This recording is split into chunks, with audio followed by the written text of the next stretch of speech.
Hey guys, Henning and Morten from FlippedNormals here, and in today's video we are doing some portfolio reviews. We have two for you today. One is a environment, and we're going to be doing a paint over on this environment. This is from Rick, who sent that in, so thank you very much, Rick. The other one is this pirate, which was actually for a FlippedNormals challenge that we did. That was actually completely by accident that we picked this one.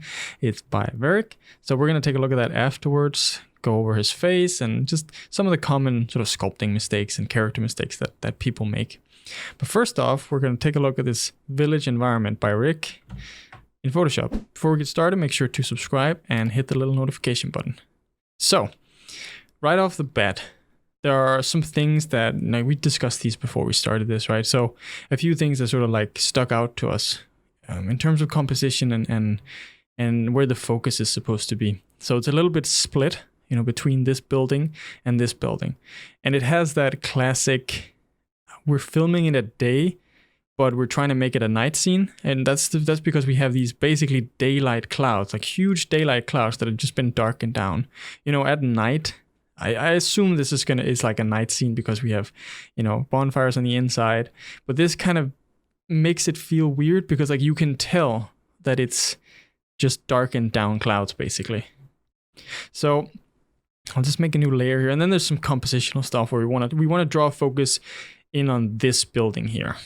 Like, it's a really nice piece, but if you were to basically clean it up a little bit, then you can make it a lot tighter.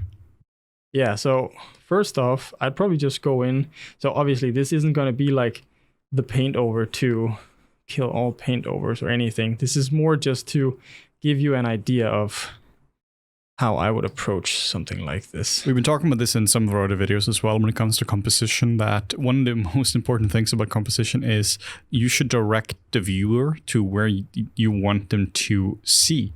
Like in this case, we want them to see the main house here. We want them to first look at that. So then you need to compose it in a way so that you have like a primary and a secondary focus.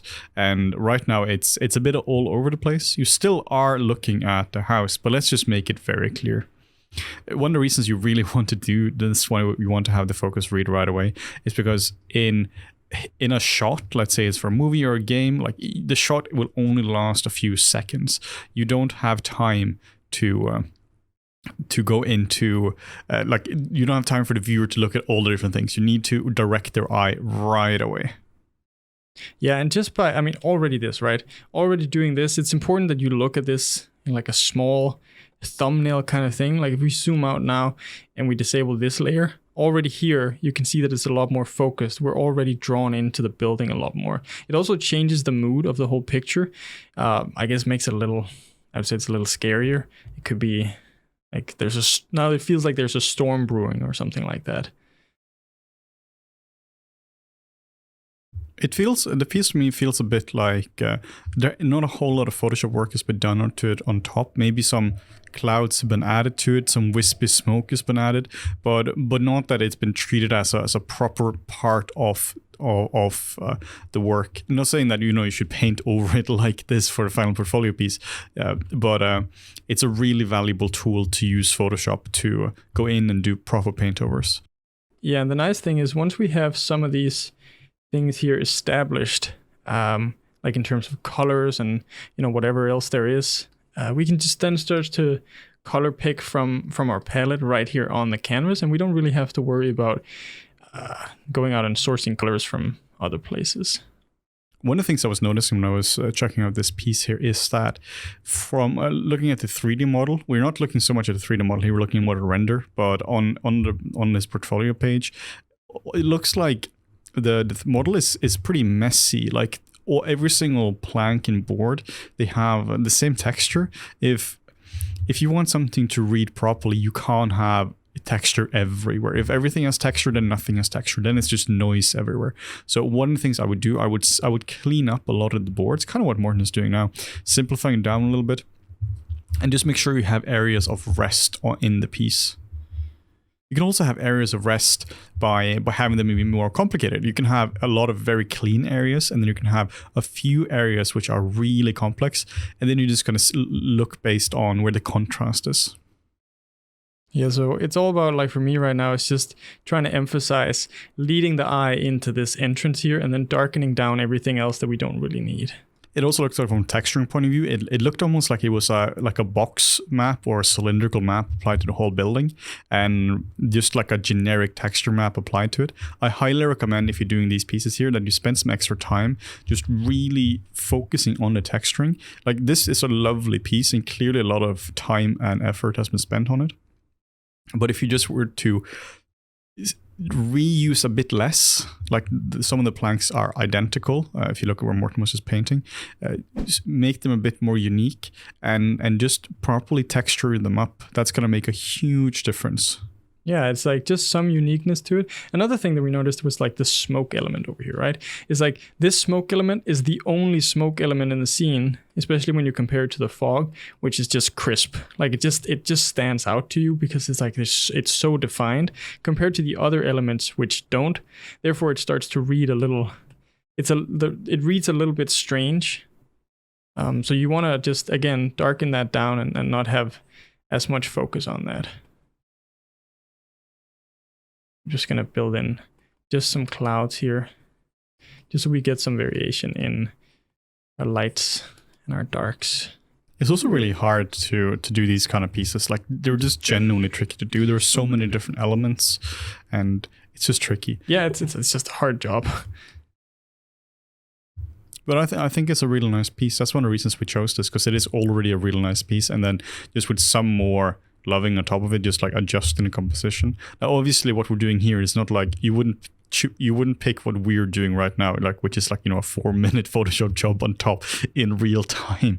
You wouldn't put this necessarily in your portfolio right away, but it's more to show you where we would take it. Instead of telling you that, oh, you should look at more, you should kill the background and focus more on the house, we're trying to show you. So obviously this is also changing the story of the image a little bit, but that might not be a bad thing, because maybe it's more clear, sort of like what is actually going on in the picture. So my approach to this when I'm doing something like a paint over like this is trying to just unify it a little bit and figure out the story that I think the image should tell. And for me, what it should tell is like it's something a little scary. There's a storm coming and people are huddled up inside the, you know, the warm confines of their not so nice houses. You know, not nice because they're not made nice, but because it's just driftwood, all of it. So it probably wouldn't stand up to that much when a storm actually hits. And you can definitely have areas like this over here where it receives more light, just like maybe something is going through the clouds or something, and just hitting some of the planks here just to give a little bit of focus. What you can also think about as well when it comes to texturing, this is something I always consider, is the local color of whatever it is you're doing. You can have two planks which have the same texture, but one is a lot darker than the other. So you can use this to your advantage. For instance, maybe the planks which frame the door are really bright and the door is really dark. That has a certain feeling. Maybe the window above the door, like the hole there, is really bright. Now you have two dark planks going around it. This can just create a lot of contrast within it as well. It's also interesting what Morten is doing now as well, like just trying to lead the eye into it, like kind of as a curve, just going from the door and going into it. And again, like these elements right here, it's just about trying to take some of that fake fog away and simplifying some of these shapes so they just read a little bit better. Like, it doesn't actually matter if there's not too much detail in them. It's just trying to figure out, like, how do we want these shapes to actually read. The way I like to think about these kind of pieces is unity with variation. It's not that you have a lot of different pieces together, or a lot of different pieces, and they're supposed to be as detailed as they can. They're supposed to work as one big cohesive unit. Like it's one house. It needs to fit. It needs to fit and feel as one house. Then you can have variation within it. Once all the boards are looking good and the design is there, then you can start to make one of them a bit brighter, a bit darker, change the hue a bit around, make one a bit more green, maybe one a bit more brown, and just make it feel as one cohesive house. Another thing which is a bit weird as well is that it looks like there is a fireplace in the inside of it, but there is no furniture whatsoever, so to speak of. So it's just uniformly lit from the inside. I think it would be a lot cooler if the shadows were a lot more broken up. So we'll just address that final bit there. We don't want to spend too much time just noodling and detailing, right? It's just to give you an idea, and then at the end of this, we'll also go in and just really quickly just do some color correction on this, just to get a little bit of balancing in there. So now I want to just try and lead us in there, right? So we have some of this, we sort of darken down a lot of these things here just to get rid of, some of that light that could be distracting.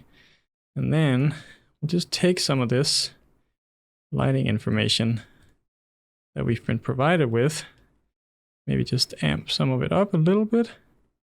There could be something's going on in there, just again to create a little bit of highlight or something. And then just to make it a little more exciting, we could have that sort of spill out, just cast a little bit of light just to invite the viewer in. Again, creating contrast. You see how much contrast we're creating just by having this sort of like spill out into our environment. It doesn't have to be a lot, and we don't want to overdo it, but it's just to like invite the viewer inside. Yeah, it's like unifying the inside and the outside into one cohesive unit. What's really important as well when you're doing this is that you need to zoom out a lot as well to have the big picture. It's so easy to lose track of where you are when you're just starting to zoom in. Okay, I think something like that. And then quickly we'll just like we'll just do some levels on top, just see what we can do here. You can often change it dramatically with some levels as well. What I would do with this piece as well, or future pieces, is I wouldn't try to replicate what Morten is doing here in Photoshop on top of it. I would try to do these changes in 3D. This is more of an idea to show you what we would do with the piece, and not so much, yeah, this is the final piece. Clearly, it's lost, it's lost a lot of details and brush strokes and all that kind of stuff. But like if you can replicate as much of this in 3D as possible, then you can take it even further in Photoshop later on. I love the grading stage. It's so much fun. Just a little. I mean, already that's a crazy change. I'd probably tone down the levels just a tad. But let's say something like that, right? That would be our final result. So definitely a good piece to start off with. There's already a lot of detail in there. There's obviously the composition's been thought a lot about, but now it was just about unifying everything and trying to make the point of interest a little more clear. So this is where we're now. And this is where we came from. So again, trying to get rid of some of that movie set feel with the clouds that have just toned down. And instead, we're just trying to focus it a little more on where we want the viewer to actually look. So here, I felt like maybe the focus was this entire area. And now instead, trying to tell a story with it, like, okay, let's move inside because the storm is coming. Something like that. Then you could go in and like add some rain or something to amp it up a little bit more, but I think this gets the point across. What you could do as well, you could do like some holes in the clouds where you have some God rays going through it to create like a secondary focal point over there as well. To we're already in the epic area. Yeah. But yeah, I think that concludes that one there. So let's move on to Varric. So sorry, you're not getting a paint over because this is too specific. So I think let's start with the face actually. So this was a pirate created for the FlippedNormals Pirate Challenge, as you can see. So we thought we'd pick this piece because it's already a solid piece, and it's kind of hard figuring out which pieces we should pick for this, like when we're doing these portfolio reviews, because they can't be too much in the beginning stage, but it also can't be too much in the finishing stage. So it has to be somewhere, maybe to either side, like a little after beginner or close to sort of like an intermediate artist, because that way there's I feel like there's more meat in there for us to critique, so to speak. So with this pirate here, there are some fundamental issues where it becomes a little more clear that the artist has maybe inferred things instead of actually looking at reference, or maybe they've looked at reference but they haven't been able to process it properly. They've sort of like looked at it and then tried to interpret it instead of like replicating it. One great example there are the lips. You see how sharp the lips are. That's a very sort of, I would say, when people get into sculpting, or it's a bad habit that you can develop where you're drawing on your sculpt. You're not so much thinking about the form of the sculpt. You're not doing it in 3D. It's more like a 2D mindset on top of your sculpt.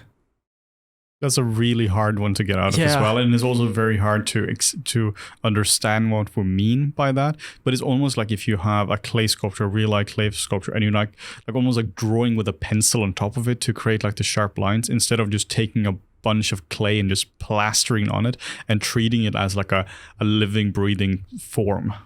Yeah, and something like, for example, the face as a whole, I really like the skin texture. It has a nice feel to it. The pores are like nicely balanced, and the lighting on it works really, really well. So in order to take this to sort of like the next level, all you would really need is that you would need to go in, for example, clean up something around the lips, maybe give it a little more fleshy feel and define this part of the nose a little more. You could see that Varric has tried here where there's some undulation in the nose, but maybe we want to make that more extreme.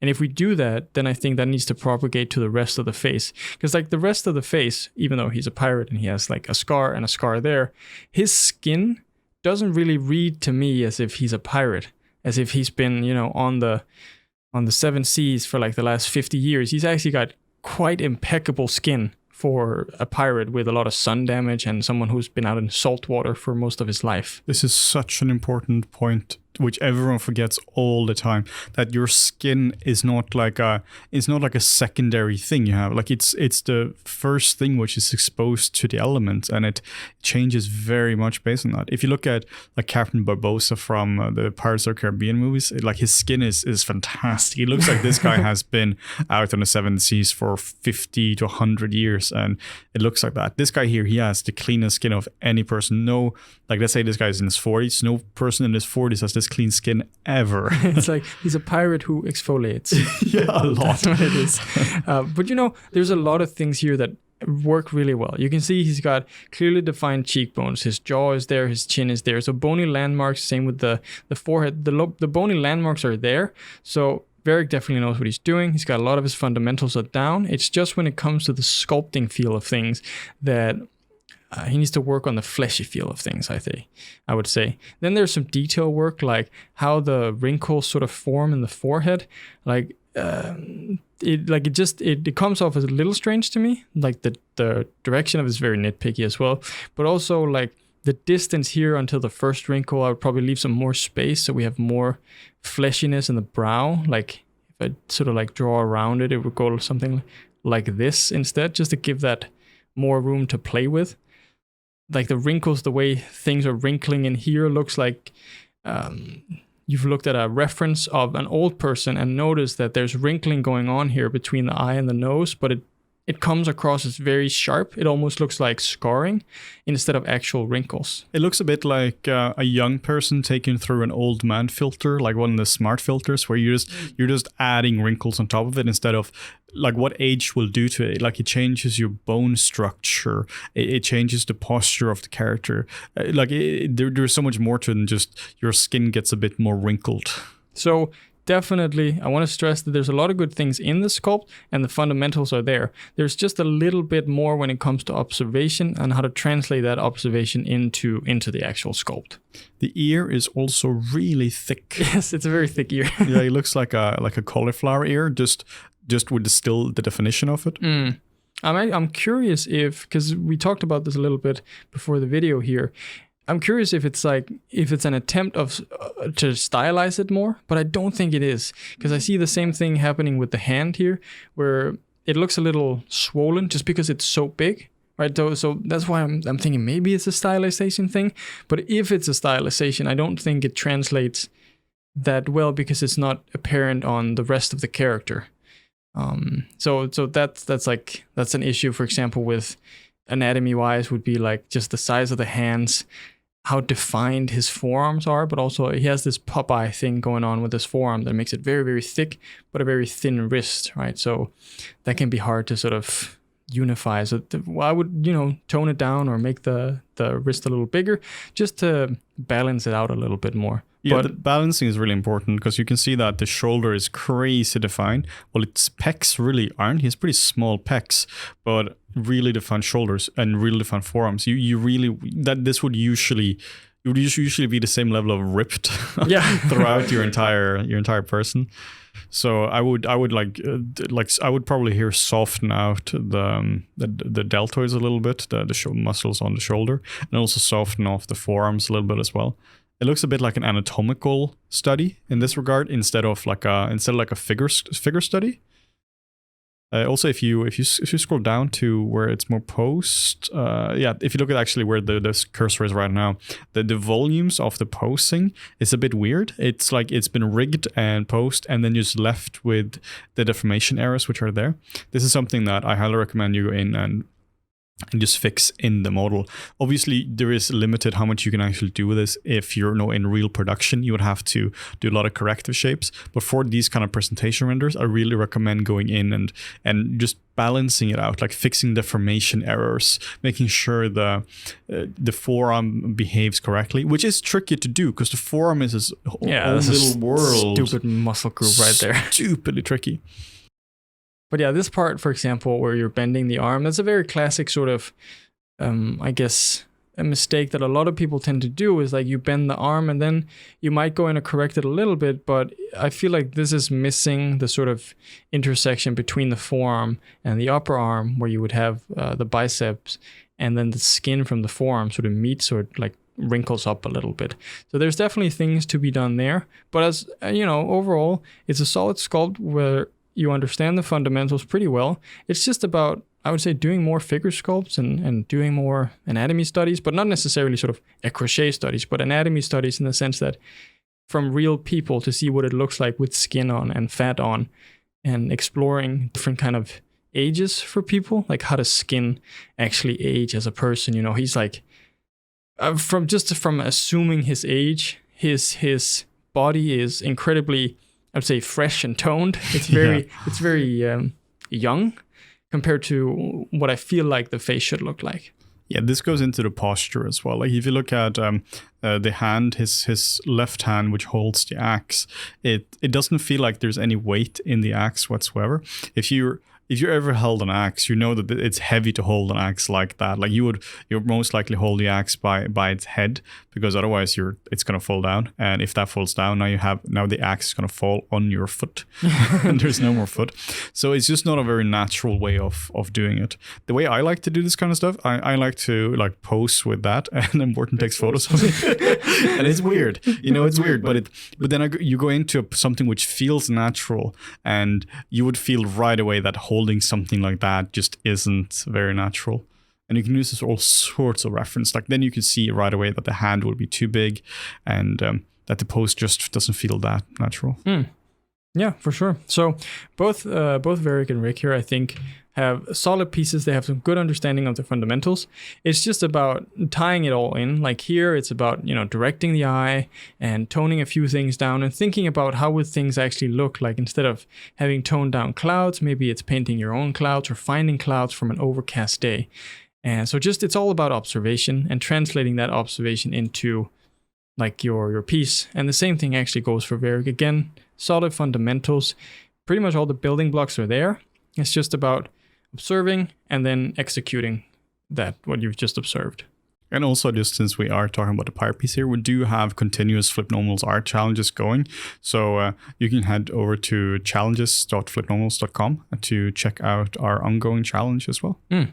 Yeah, and if you want to see more videos like this in the future, make sure to comment down below, like, and subscribe. And we will see you for another portfolio review soon. If you're looking for training or high quality assets, make sure to stop by the FlippedNormals marketplace. And if you're interested in supporting us by buying our merchandise, you can check that out in the description below.